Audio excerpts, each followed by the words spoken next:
스피드 종목 10 시작을 해보겠습니다. 오늘도 두 분의 전문가님께서 각각 5가지의 종목씩 총 10가지의 종목 준비하셨습니다.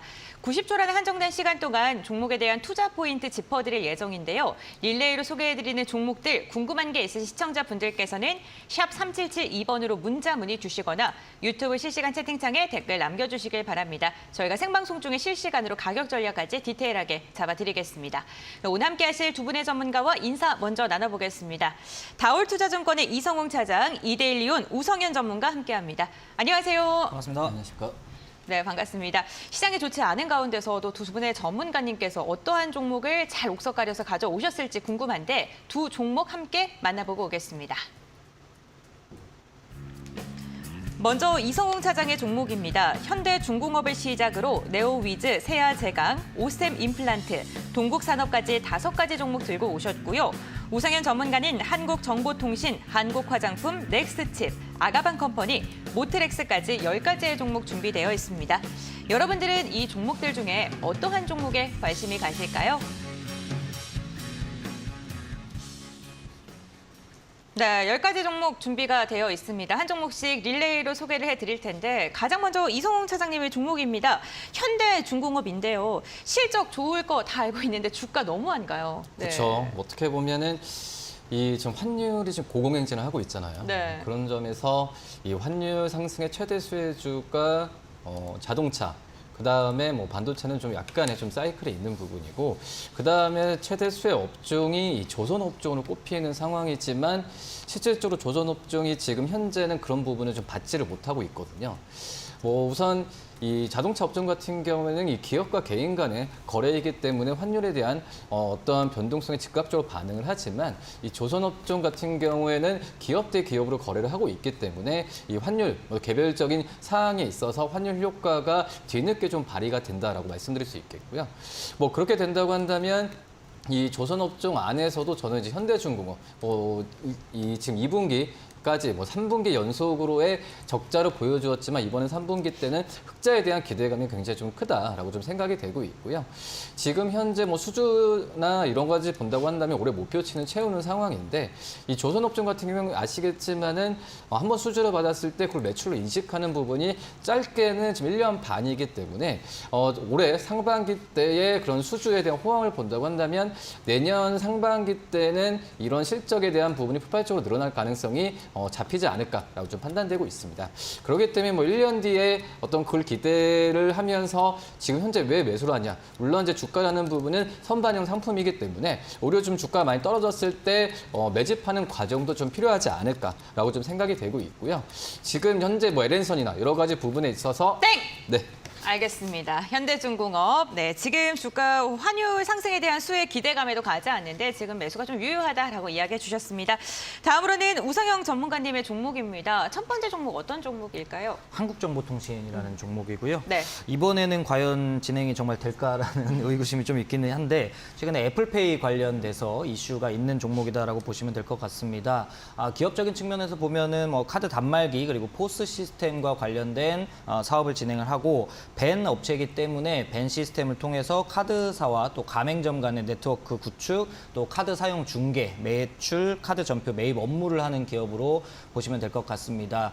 올해도 역시나 또 한번 이야기가 나오고 있는데 애플페이가 연내에 빠르면은 좀 한국에 상륙할 가능성이 있다라는 그런 전망이 좀 나오면서 주가가 탄력 있는 모습을 좀 이어나가고 있는 상황이고 오늘 뭐 어려운 상황이지만 일단 약보합권에서 좀 계속 움직여주고 있는 그런 모습을 보이고 있습니다. 물론 현대카드 쪽에서 공식적인 입장을 좀 표명하고 있지는 않지만 현대카드와 애플페이 간의 좀 정황상 좀 구체적인 내용들이 제시가 되면서 결국에는 애플페이에 관련된 이슈가 좀 이어질 것이다라고 보시면 좋을 것 같고요. 현대카드가 1년간 애플페이에 좀 국내 백타적 사용권을 갖는 내용을 두고 최종 마무리 협상을 하고 있다라는 이런 내용들이 나오고 있기 때문에 연말로 갈수록 오히려 한 번 더 주가가 이슈화 될 수 있는 그런 모습이 나올 가능성이 있다라고 보시면 될 것 같고 일단은 지금 테마가 계속 순환매되고 있는 그런 시장 장세이기 때문에 기술적인 흐름을 좀 체크를 해보시는 게 좋을 것 같은데요. 일단은 일봉상으로도 지금 단기간에 한 100% 급등을 했다가 한 절반 정도 지금 상승폭을 반납을 하면서 주가에 조정을 받고 있는데 지금 1년 장기 이평선을 강하게 돌파한 이후로 최다 거래량이 좀 들어온 상황이기 때문에 3차 파동이 한 번 더 남았지 않나 이렇게 생각을 합니다. 알겠습니다. 그러면 한 번 더 상승의 여력이 있다라고 네. 분석하면 되겠죠. 알겠습니다. 한국정보통신 애플페이에 대한 수혜가 기대된다라고 이야기해 주셨고요. 다음으로는 이성홍 차장님의 종목입니다. 성장주 게임주를 들고 오셨어요. 네오위즈. 네, 갈 수 있습니까? 네. 그러니까 게임주도 지금 상당히 좀 안 좋죠. 그렇기 때문에 이 게임주 안에서도 어떤 네. 종목을 사야 되냐라는 그래도 수요는 있어요. 그렇습니까? 예, 그 질문도 네. 많이 받아가지고 그래서 어떤 뭐 성장 게임주들 같은 경우에는 저는 뭐 다른 부분은 없고 뭐 신작 게임에 대한 기대감.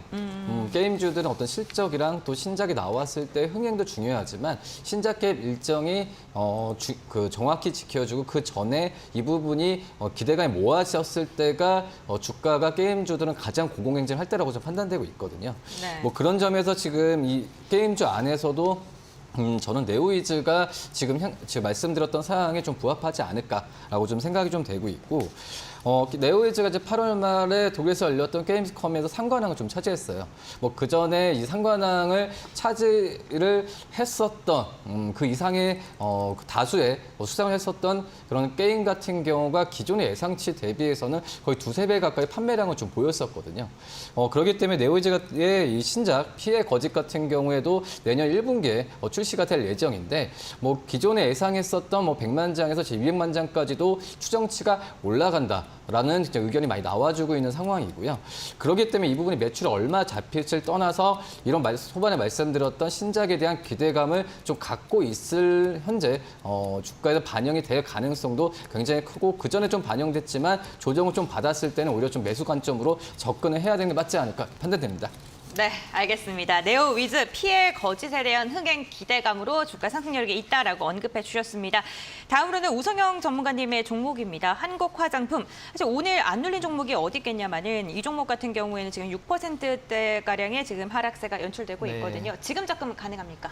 네, 지금 정도부터는 보셔도 좋을 것 같습니다. 일단은 뭐 한국 화장품 모르시는 분들은 많이 없으실 거예요. 한 15개 정도의 브랜드를 보유하고 있는 종합 화장품사인데 일단은 오프라인 매장 담당하고 있는 더샘 인터내셔널이 일단은 뭐 백화점이나 마트 또 면세점, 아울렛 등에서 사업을 계속해서 잘 진행을 해주고 있고요. 또 온라인상에서는 힐리브몰이라는 곳을 통해서 계속 화장품 사업의 영역을 확대해 나가고 있는 그런 기업으로 보시면 될 것 같습니다. 일단은 2016년 사드 배치 이후에 일단 중국에 대한 매출이 많이 줄었기 때문에 주가는 아시겠지만 화장품주들이 다 대부분 지금 바닥을 치고 있는데 기술적으로만 봐도 지금 주봉, 월봉 차트로만 봐도 한 6~7년 정도, 5~6년 정도 간에 지금 최바닥권, 가격적으로는 메리트가 있는 구간에 있다라고 좀 보시면 좋을 것 같습니다. 일단 장기 하락 추세, 약 27년 이후로 장기 하락 추세가 이어져 오고 있고 또 화장품 업황의 부진이 연속되고 있는 상황이기 때문에 매출도 계속해서 4년 연속 감소, 뭐 영업이익도 계속 적자를 지속하고 있는 상황이지만 이제는 좀 최악을 탈피하는 흐름이 나오고 있다라는 점에서 좀 주목을 해보시면은 좋을 것 같습니다. 일단 21년도에 적자폭을 크게 좀 감소를 해놨고 22년 올해 1분기 때 같은 경우는 영업이익을 지금 흑자 전환을 하면서 판촉비 감소, 또 판관비 절감으로 인해서 수익성이 좀 개선되고 있다라는 측면에서 접근하시면 좋을 것 같습니다. 또한 오늘부터 또 실외 마스크가 전면 해제가 됨으로써 또 내년 지금 올해 겨울 트윈 대맥이 지나고 나면은 내년 봄에 실내 마스크 해제에 대한 기대감도 있기 때문에 현재부터는 좀 모아가시는 전략 괜찮을 것 같다 보여집니다. 네, 알겠습니다. 한국 화장품까지 투자 포인트 들어봤고요. 다음 종목 이어가 보겠습니다. 이성호 차장님 세 번째 종목 어떤 종목일까요? 세아제가 말씀 좀 드리도록 하겠는데 지금 이제 철강 업체들도 좋지 않습니다. 지금 현재 뭐 3분기 실적 추정이나 하반기에 대한 추정치가 좀 많이 내려가고 있는 상황인데 하지만 세아제강은 이제 관관을 만드는 업체라고 좀 볼 수 있겠고요. 그렇기 때문에 일반 어떤 철근이나 이런 구조물에 대한 중간재보다도 어떤 특수한 어떤 철강 상품에 대해서 판매하는 기업들은 지금 현재 추정치가 다른 기업들보다는 낮게 나오진 않고 있다고 판단되고 있고요. 대표적으로 뭐 세아제강 같은 경우에도 내수 쪽에서는 아직까지 판매량은 좀 둔화 부분은 연말까지 갈 확률이 높습니다. 하지만 이 관관에 대한 수요 부분은 좀 높아지고 있는 상황이기 때문에 스프레드는 계속 유지가 되고 있는 상태고요. 내수보다도 지금 미국 쪽 같은 경우는 우선 뭐 에너지법이나 여러 가지 면에서 봤을 때 이 관관에 대한 수요가 굉장히 좀 높아지는 구조로 가고 있고 그렇기 때문에 어떤 환율의 상승에 대한 수혜 같은 경우 경우에도 이 연말 3분기, 4분기 실적에도 그대로 반영될 가능성이 크지 않을까라고 좀 생각이 되고 있고 우선 원재료라고 할 수 있는 열연 같은 경우에도 세아제강도 노력을 많이 하면서 저가의 열연에 대한 부분에 공수를 하면서 만들고 있기 때문에 이 마진 같은 경우에는 꾸준하게 잘 나올 가능성이 크지 않을까라고 좀 생각이 되고 있습니다. 지금 이제 증권사 같은 경우에 목표 주가를 25만 원까지 유지를 하고 있는데 물론 주가에 대한 하락폭이 좀 커지면서 이런 괴리율이 커진 상태에서는 매수 관점으로 들어와도 괜찮지 않을까 이렇게 판단됩니다. 네, 알겠습니다. 세아제강 뒤로 갈수록 말이 조금 빨라지시는 것 같은데. 시간을 보내. 알겠습니다. 시간 맞춰주셔서 감사합니다. 네, 다음으로는 우성현 전문가님의 종목인데 넥스트칩이에요. 그런데 이게 9월 22일 날 상한가에 도달하고 오늘 조금 눌리고 있긴 한데 사실 눌리고 있다는 말이 미안할 정도는 3%대. 네. 지금 접근하기 좀 부담스럽진 않을까요? 지금부터 좀 보시면 좋을 것 같습니다. 오, 네, 오히려. 네. 일단은 카메라 영상 처리 시스템 반도체 네. 기업인 거는 다들 아실 테고요. 코스닥에 상장돼 있는 NCN의 자회사, 그래서 2019년도에 자동차 전장 사업부를 좀 분할해서 상장을 한, 이제 올해 7월에 상장을 한 기업인데, 상장 이후에 주가가 계속 눌림을 많이 받은 상태에서 최근에 ARM 관련 이슈가 좀 터지면서 상한가 이후에 지금 횡보 구간을 좀 가지고 가고 있는 그런 종목이다라고 보시면 좋을 것 같아요. 그래서 21년도에 영상 신호 처리 장치 그리고 ADAS를 활용해서 시스템 반도체를 구현한 이제 아파치 5라는 것을 시제품 개발 완료를 했고요. 현재는 이제 후속 제품으로 아파치 6를 개발을 하고 있는데 일단은 이번에 삼성전자 이재용 부회장이 영국 출장을 갔다 왔습니다. 그렇죠? 뭐 명분상으로는 장례식 참석이라든지 2030년 또 엑스포 개최를 좀 홍보하기 위해서 갔다라고는 하지만 이제 시장에서는 ARM에 대한 인수설이 좀 나오고 있는 상황으로 관련주들 흐름이 좀 좋게 이어지고 있지 않나 이렇게 보여지고요. 일단은 세계 반도체 IP를 장악하고 있는 ARM 인수에 대한 내용들이 지금 작년부터 계속 삼성전자에서 공언했던 3년 내 의미 있는 인수 합병과 관련된 기업이 아니냐라는 이런 소식들이 좀 나오고 전망도 나오고 있는 상황에서 또 이재용 부회장이 영국 출장 이후에 기자들과의 이야기에서 직접 다음 달에 이제 소프트뱅크 손정의 회장이 한국에 온다, 서울에 온다 하면서 이때 ARM 인수에 대한 이야기가 좀 나오지 않겠나 뭐 이런 이야기를 했다는 점에서는 충분히 이슈가 계속 이어질 가능성이 있다라고 보여집니다. 눌림목에서 공략을 하시면 좋을 것 같아요.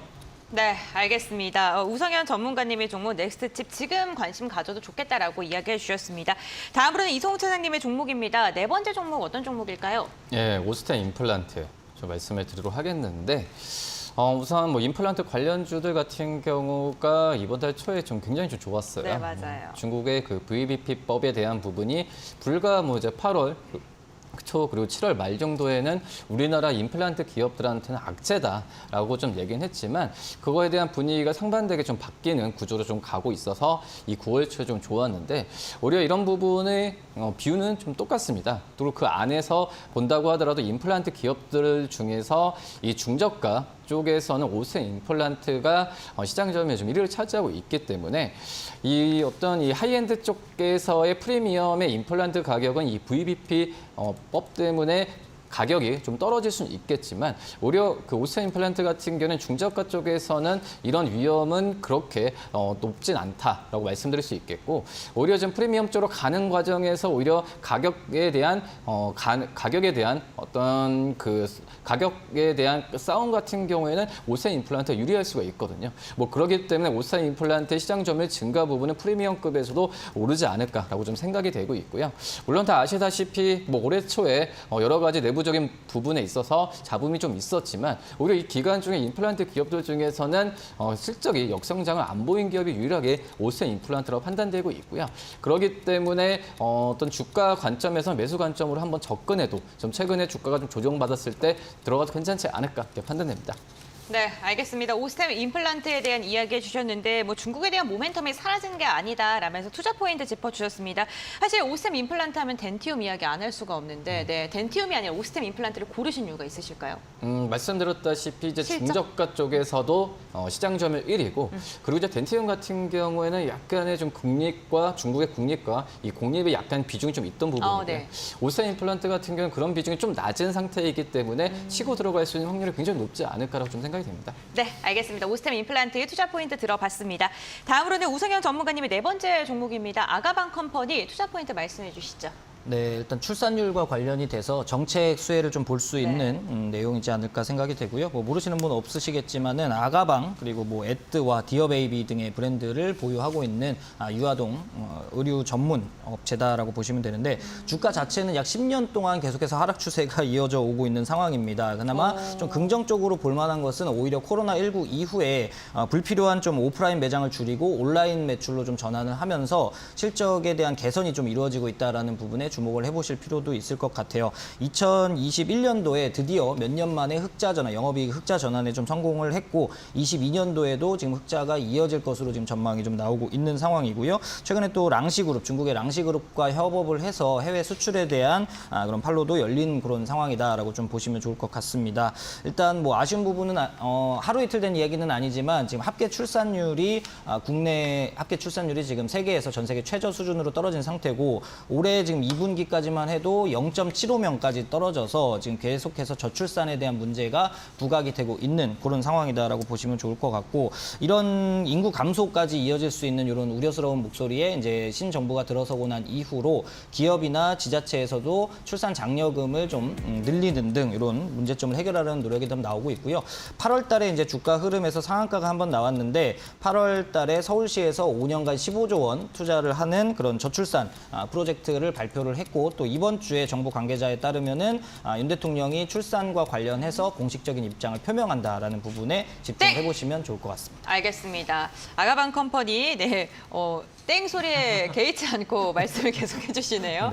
네, 투자 포인트 저희가 짚어드렸습니다. 저출산 정책에 대한 기대감으로 상승할 수 있을 것이다. 10년 동안 하향이라 그래서 차트를 봤는데 2012년에 2만 원대였어요. 그런데 지금 현재 4천 원대 구간에서 움직임 이어가고 있다는 점 체크해 보시면 좋을 것 같습니다. 다음으로는 이성훈 차장님의 종목인데요. 마지막 종목입니다. 동국산업 들고 오셨는데 지금 접근 좀 무서운데요. 네, 괜찮을까요? 오히려 주가가 좀 많이 떨어졌을 때 가는 종목들 같은 경우가 오히려 좀 힘이 모멘텀이 좋다? 더 있다고 네. 생각이 되고 있어요. 뭐 네. 시장 상황 따라 어떤 매매에 대한 매수 부분은 많이 바뀌겠지만 네. 지금 시장 같은 경우에는 우선 시장 대비해서 좀 강한 기업들도 그 안에서 어떤 밸류적인 측면에서 또 이제 뭐 테마로 가는 종목들도 있겠지만 네. 뭐 지금 이제 트렌드와 맞는 테마로 가는 종목들 같은 경우에는 한번 매수 관점으로 따라가도 괜찮다라고 네. 좀 생각이 되고 있고요.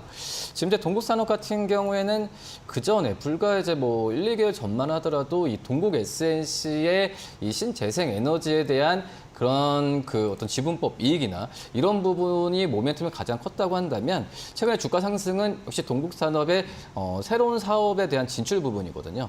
이 대표적으로 본다고 하더라도 이 전기차와 관련된 원통형 배터리 쪽 사업에 진출을 하면서 이제 시장에서의 동국산업에 대한 평가가 많이 좀 바뀌고 있는 구조로 가고 있다고 생각이 되고 있고 이 원통형 배터리 케이스용 소재죠. 이 니켈 도금 강판 쪽에서의 이 2024년의 증설 이 부분도 계속 그 전부터 준비를 했던 상황이거든요.